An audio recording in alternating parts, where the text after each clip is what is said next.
Alam mo ba kung bakit salary earners ang pinakatalo kapag may inflation? Simple lang.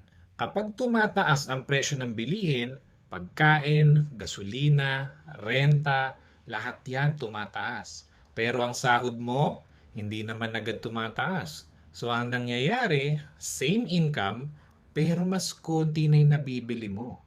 Every month, parang silently kang pinapahirapan ng inflation.